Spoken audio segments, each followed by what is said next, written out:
welcome to another edition of the Committed 100 Ministry Group, where I am 100% committed to teaching the Bible to those who are 100% committed to learn.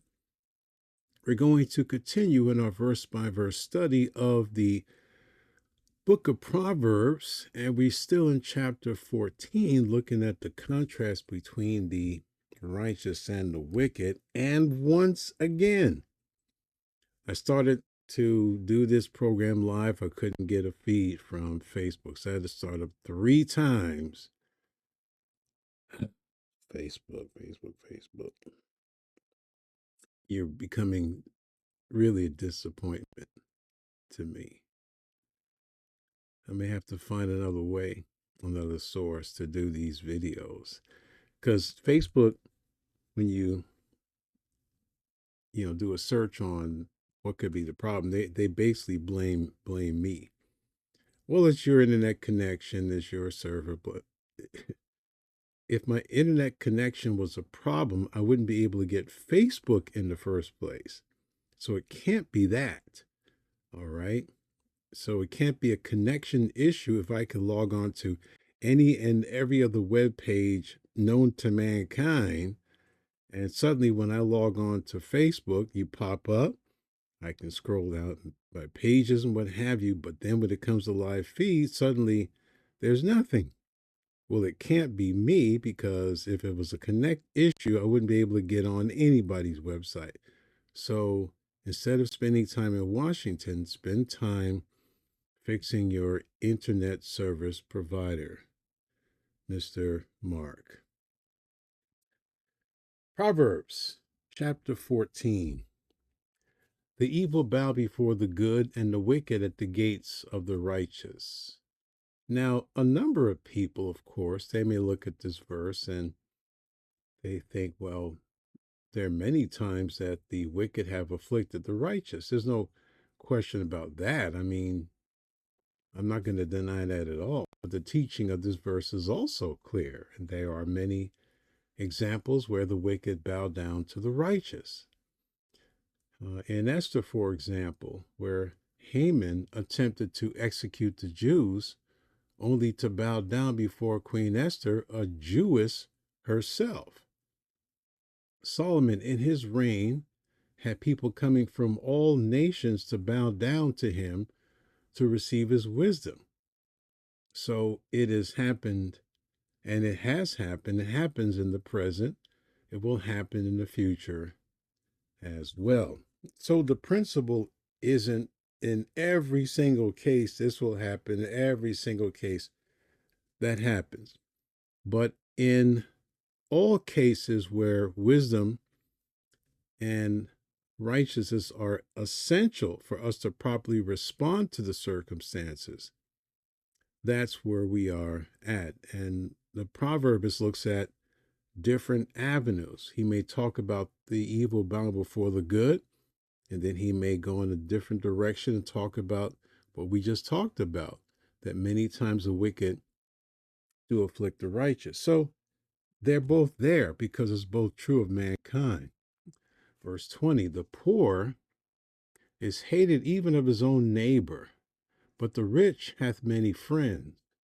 He that despiseth his neighbor sinneth, but he that hath mercy on the poor, happy is he. Now, I like to interpret both of these verses together because it really reveals the heart of people who are ready to ignore their poor neighbors.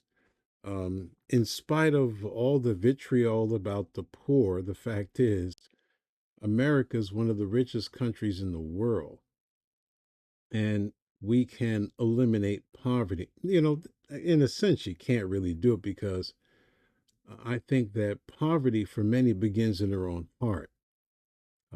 People get wealth and they squander it. People have good jobs and they don't save anything, and they just get a check and they spend. So the idea of eliminating poverty has been, well, kind of a utopian pipe dream, because as long as people don't know how to save anything and all they do is spend everything, the idea of eliminating poverty is just not reality. But the fact is that there are those people who continue to ignore the true condition of their poor neighbors. Now, let me classify when I talk about the poor, I'm talking about those who are poor, those who are in need, and not moochers, but those who are in your sphere of influence in mind that we know are in need. Now, again, I want to reemphasize that there is a great distinction between those who become poor by no means of their own. There are a lot of people in poverty, and there are a lot of poor people. We know them, and we may be them. I have been that person for a period of time. Many people don't know that I did live in my car for a brief period of time.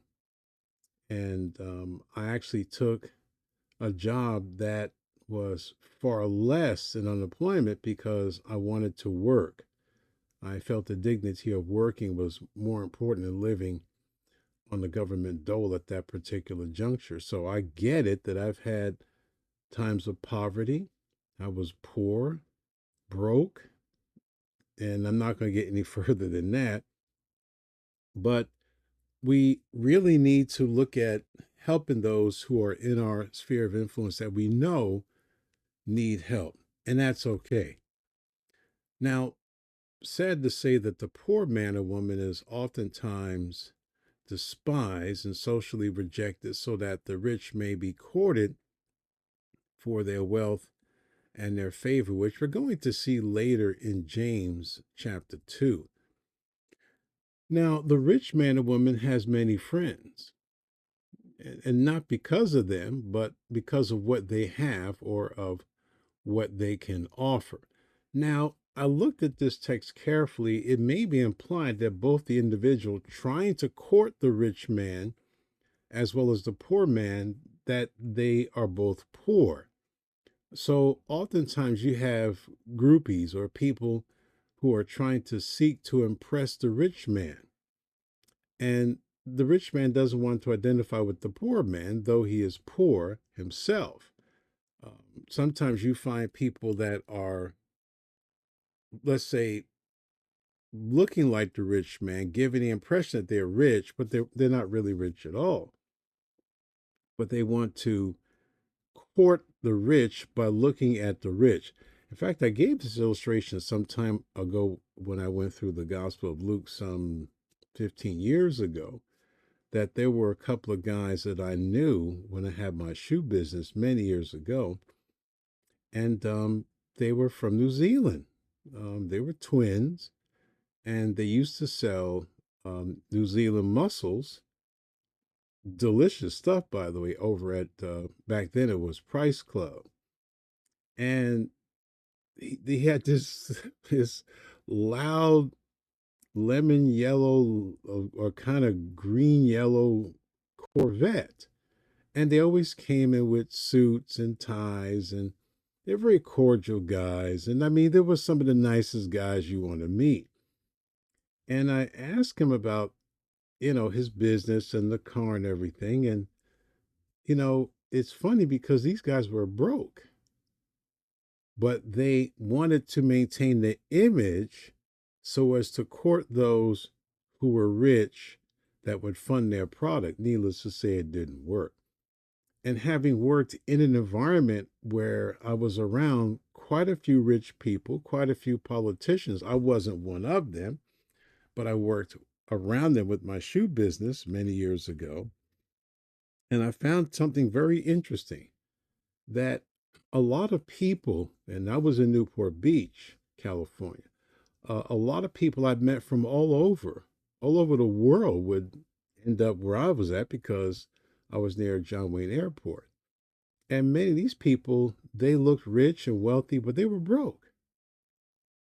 And they wanted to project an image so that they could possibly court someone else who was rich to be able to take an interest in them. But they were poor, they were broke. But that's how they played that game. And unfortunately, that's what happens with a lot of people.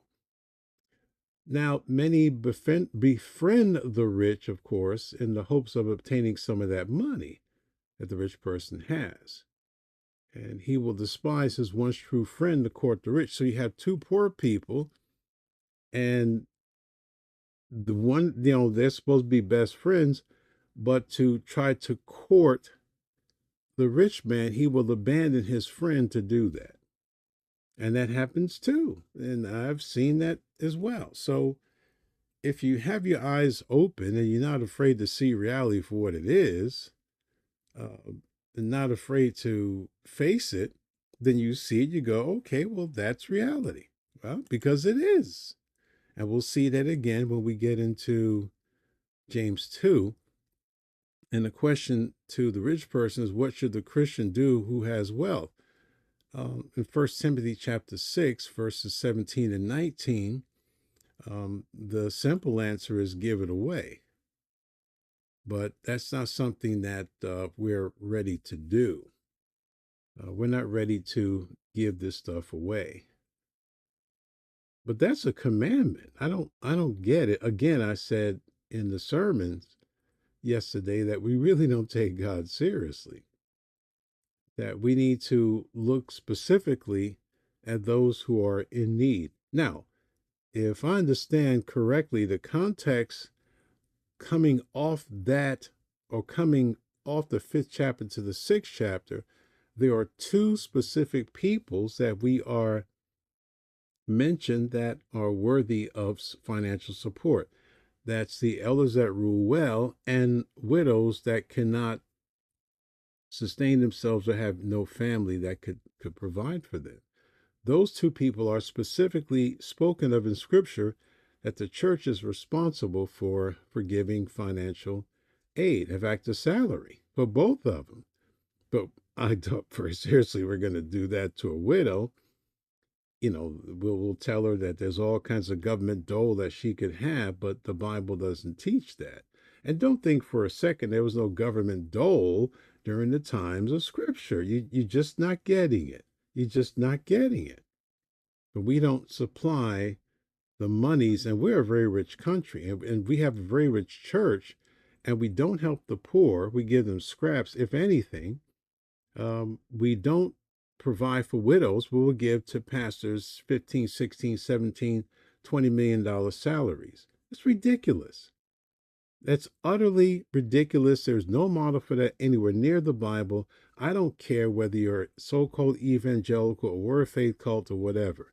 There's no example for anybody. None of the apostles, neither Paul, New Testament writers, the Lord himself, prophets, none of them were like this. This is ridiculous. We don't have that kind of desire to help the poor. And the Bible's clear. You read 1 Timothy chapter 6, verses 17 and 18, 17 through 19. Read it yourself. It tells you exactly what to do. If you have wealth, God gave it to you for a specific reason, and it's not to stack it, it's to give it away. All right, verse 21. He that despiseth his neighbor sinneth, but he that hath mercy on the poor, happy is he. Now, God views the despising of the poor, this belittling of the poor, the contempt towards the poor neighbor just because he is poor, as sin. God doesn't take too kindly about an attitude that we have a neighbor who is poor, by no means of their own. They didn't squander anything, they just came into poverty. And there are a lot of people who, well, because of where they live, they're in poverty. And we know these people, and we allegedly are kind to them, befriend them, whatever. But we need to do more than that. We need to help them. And sometimes that attitude comes out, this belittling and contempt. And we have that today. And in our country is a danger. And I've said this before, and I'm going to keep saying it. Politics is a very evil game, and it's designed to pit people against each other. And we in this country have this habit of categorizing specific groups. The poor are always poor, And then we like to paint our broad brush about why they're poor. They're all this way because they're all not doing X, Y, and Z. And that's just not true. But we do it anyway because we find comfort in believing our own deceptions about the poor. And we look at the poor, those people on Skid Row, those people I get it, but that's not all the poor. And some of those people are on drugs. A lot of them are on. There's no debating that. I'm not going to debate the reality of that. But there are a lot of poor people. And we're not doing much, if anything, to really help them. Why don't you start with the poor people in your church? Why don't you start there instead of the puffery that we may have towards people that are poor? Um, I grew up poor. So when I think about the poor people and sometimes the attitudes that, come the way to the poor, I get it. You know, when your breakfast, lunch, and dinner is a slice of bread with ketchup and maybe mayonnaise, yeah, that's kind of poor. And where you don't have enough electricity in the wintertime to have a heater, yeah, I get it. I was there as a child growing up for a while. And when your neighbors hated you and despised you and mistreated you because you were poor, and my mother had to go scrub the floors of white folks. Yeah, we were that poor. Dad got a job, and when he got his job and he was, doing something ridiculous and transporting glass, he was lifting up glass from a truck, he cut off his fingers. Ended that career. Yeah, I get it. You know, there was no move to help us. Black and in the early 60s like that, forget it. No one was coming to our aid. I understand. And the people that were around us, oh my goodness, they hated us. And then our home had to be, well, it had to be condemned because there was mold all in it. It's like leprosy. They had to mow that thing down. We had to move. And it was, yeah, I get it. I can have sympathy towards poor because I was once poor and lived in that condition and understood the attitude that many people had towards us. Now, we'll see clearly in James' epistle, this whole attitude. Money does not make the character of a person any better, nor does a lack of money make the character of a person any worse. Being kind to the poor brings blessings from God. And listen, let me warn you about this. Don't approach God with this formulaic mentality. Well, I'm going to do this and God's going to do that. You're not making deals with God. You're not going, okay, Lord, I'm going to do this, you do that, because your word promised. Well, don't go foolish on God. Okay, just do what's right because it's right to do. Give to the poor because the Lord loves the poor. Well, how does God love the poor? Through you. He gives people money to give to the poor through you. That's what he does. I don't see God loving the poor because you're not doing what you're supposed to do, Christian. Mm, mm, mm, mm. Yeah, if you can't say amen, say ouch. Proverbs 19:17. He that hath pity upon the poor lendeth unto the Lord, and that which he hath given will he repay him again. God's going to bless you. And it's not always financial. Well, I give 1,000 to the Lord. You go to the poor, I expect God to give me 1,000 back. He may let you breathe the next couple of days. He may put you on a direction that prevents you from being in a particular accident or situation or circumstance.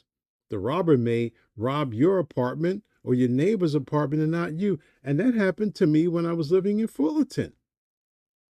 That a crook literally came up the stairs, and instead of going left, he went right and broke into that apartment, which ours was very close to each other at that time. Actually, it was me because I wasn't married at the time, and broke into that apartment. God may have showed favor to you or to me and allowing this to happen And God may bless you so many times, money would be irrelevant. I mean, how many times has God blessed us? Proverbs 28:27. He that giveth unto the poor shall not lack, but he that hideth his eyes shall have many a curse. Wow. Yeah, we don't like to read that. God said, I'll bless you if you bless the poor. But if you don't, yeah, well, you'll have many a curse. A lot of, I don't want to say why my life is so. I don't want to say my family's at. I don't, well, maybe you're being cursed. Who knows? Have you ever thought about it? Probably not. You want to hide your eyes like the no poor people. I'm never talking about the moochers, those who are professional beggars on the viaducts and the streets, and their sneakers are more than your entire suit of clothes and all that. I get that, but we're not talking about those people. Stop looking at just those people. As if that's the only version of poor that you recognize. And the vet out there on the street with one leg or whatever. Stop look, and you should help him.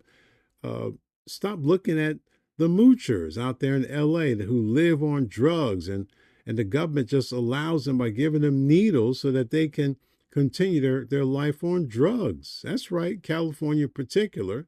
A stupid, worthless government gives the needle program where people can get fresh, clean needles. Some of these government aids actually give them drugs to take. This is a government that is completely corrupt. I know that there are people out there like that, but not everybody's like that. We know some woman, she got hooked up with this man, and he got two kids, and he done left her. You know what? Just shut up, please. Because you're not really being obedient to the Lord. You're looking for an excuse to hold on to your ashes. Money will make itself wings and fly away high as an eagle flieth unto the heavens. If that's all you have and that's all you keep saying, and you justify not helping the poor and needy, there's nothing can be done for you. You say, well, do you help the poor? Yes. What do you do? None of your business. Are you helping the poor? Are you being obedient to God? That's the question you need to ask. Of course I do. And it's a lot of people, but it's none of your business what I do with what I have. That's between me, you, and the people that I help. I mean, me, the Lord, and the people I help. You need to ask yourself, what are you doing with the money you have? And I'm not rich, not by any stretch of the imagination. But what do we do with what we have? Because trust me, when we die, it's gone. It's what you do for Christ that lasts right now. Okay, that's it.